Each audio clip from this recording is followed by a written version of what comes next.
1 year, or well, almost 1 year. That's how long I've been navigating the world of VTubing and streaming. Looking back at day one, I had no idea what I was doing.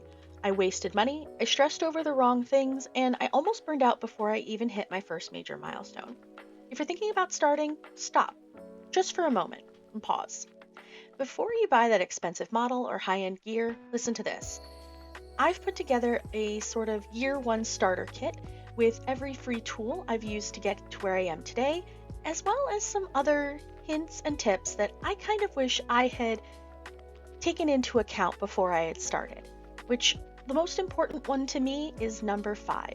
I've watched so many how to stream guides, and almost none of them talk about this, your health.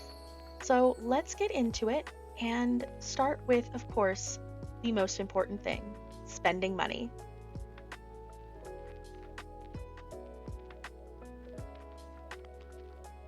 First things first, please don't break your wallet. I know the temptation to buy a $2,000 custom model is huge, but you're still finding your voice. Your identity is going to evolve so much in these first few months.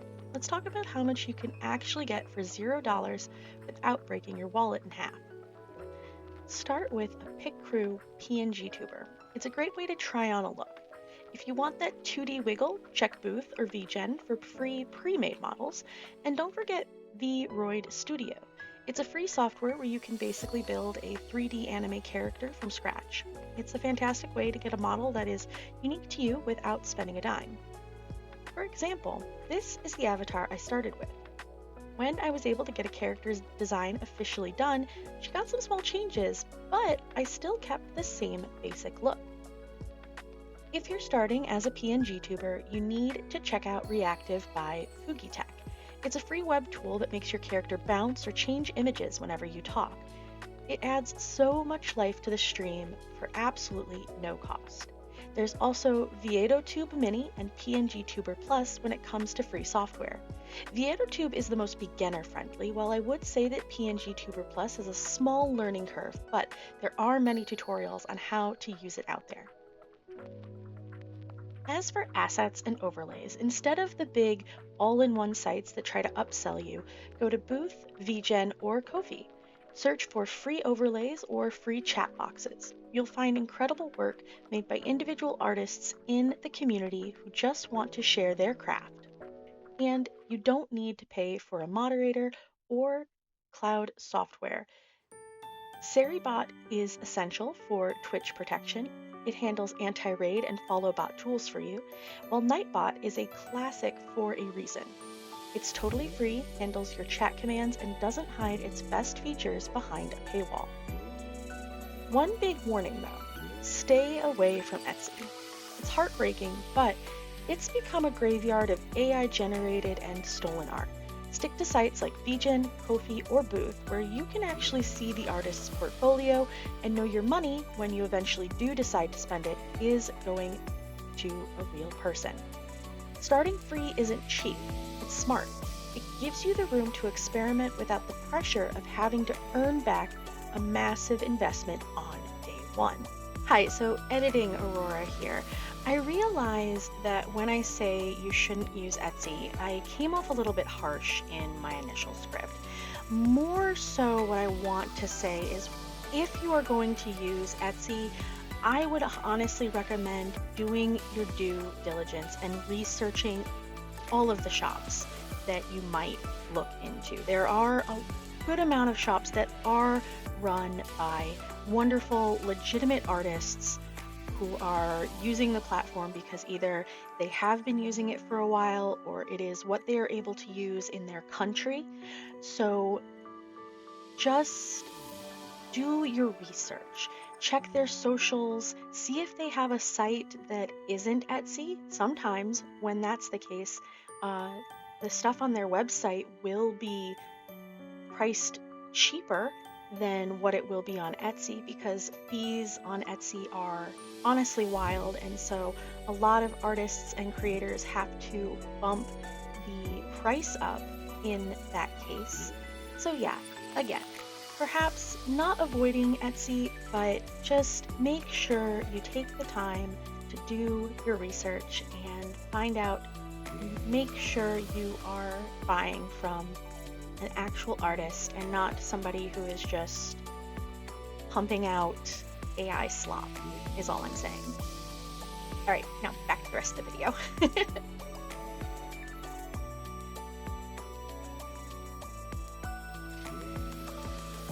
So I used to look at OBS and feel like I was trying to fly a plane without a license. It's intimidating, but once you get the basics, your scenes, your sources, your audio, it's actually your best friend. One thing I wish I had done sooner was using the recording button. When you're starting, Twitch only keeps your VODs for about a week. If you're recording while you stream, you have your own high quality archive. You don't have to worry about a VOD expiring before you have time to make clips. Plus, there are so many free plugins to make your mic sound like $1,000,000, even if you only paid $20 for it. Just take one afternoon to watch a getting started video or reach out to any streaming friends in the community who might have tips for you. I promise, you're smarter than the software.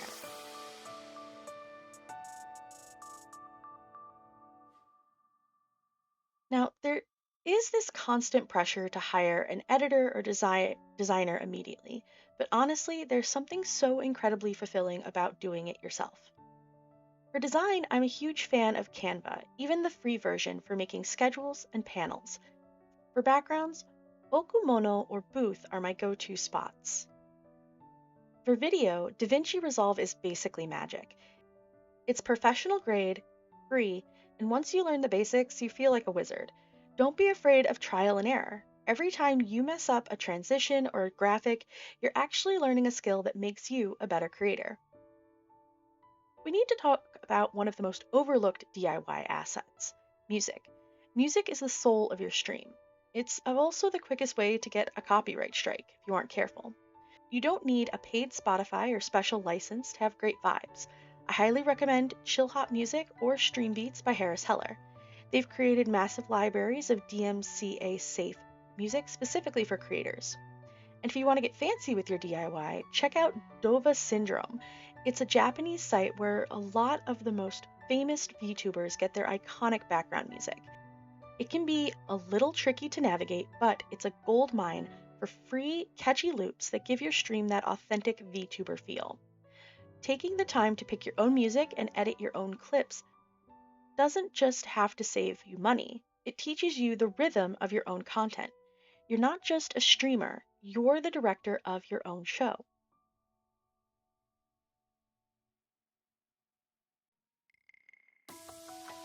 Now, we've all heard that you have to grind and post every day, and that is the fastest way to end up hating this.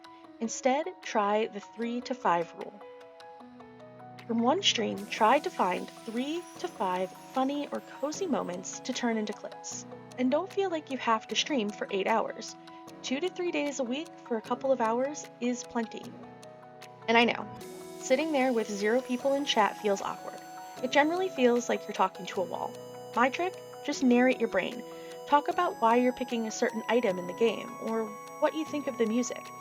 It feels silly at first, but it keeps the energy up so that when someone does click on your stream, they find a person who's already engaged and fun to watch.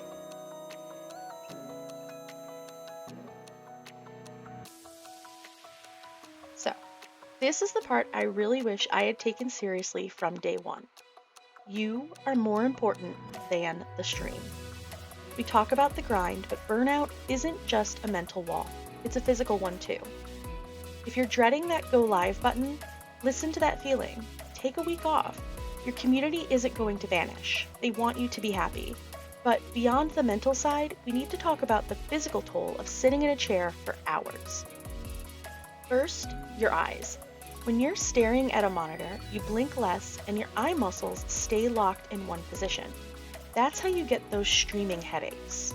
Use the 20-20-20 rule. Every 20 minutes, find something at least 20 feet away, like a picture on the wall, a tree outside, or just across your room. And hold your focus on that distant object for 20 seconds to let your eye muscles relax from constantly focusing up close. It lets your eye muscles relax and reset. It sounds small, but it's the difference between ending a stream feeling energized or ending it with a massive migraine. I like to set a timer on my phone with the alert set to just vibrate while I'm streaming, so the alarm doesn't interrupt the stream. And it can be a great time to do the next step as well. So let's talk about your wrists. Carpal tunnel and RSIs, repetitive strain injuries, are the silent killers of gaming careers. You should be stretching before, during, and after your stream. While there are many ways to stretch your wrists, there are two that I find work best for making sure you really loosen those muscles.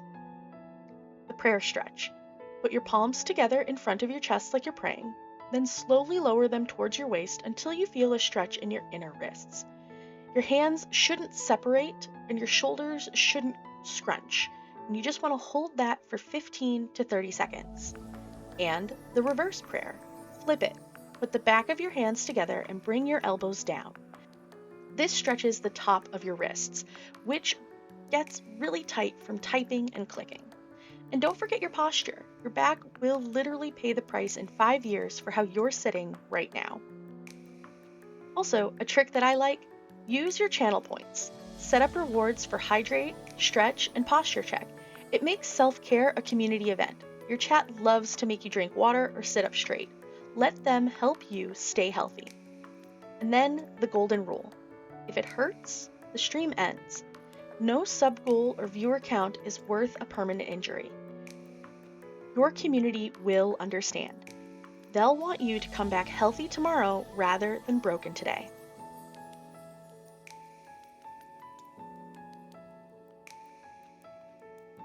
I spent so long waiting for epic gaming moments to happen. I thought I needed to be a 24/7 circus act to keep people from clicking away. But looking back at my favorite clips from this year, the ones people actually loved weren't the big wins. They were the moments I messed up a word and we spent 10 minutes laughing at my tongue twister, or that one stream where I got into a 20-minute debate with chat about what exactly void mayo would taste like. Those are the moments where you stop being a character on screen and start being a person they're hanging out with. I've even had streams where I spend 10 minutes gushing over a particular accessibility feature in a game. I didn't think anyone would care, but it actually opened up this incredible, deep discussion in my comments when I posted a short about it on the need for more games to have fonts that aid dyslexic readers. I love this. Okay, as somebody who's actually dyslexic, having the open dyslexic font in here, which is much easier for me to read as somebody who is dyslexic, is fantastic. And don't be afraid of the quiet moments. Sometimes you're going to be locked in. Maybe it's a tough boss fight or a complicated puzzle, and you'll find yourself going silent. When that happens, I've learned to, again, just narrate my brain. I'll literally say, okay, I'm getting quiet because I'm trying to calculate this jump, or give me a second, my brain is currently 100% focused on not dying here. Explaining why you're quiet doesn't break immersion. It actually invites the chat into your thought process. It makes them feel like they're playing with you, not just watching you. You don't have to perform every second. Sometimes just being there with them is exactly what they came for.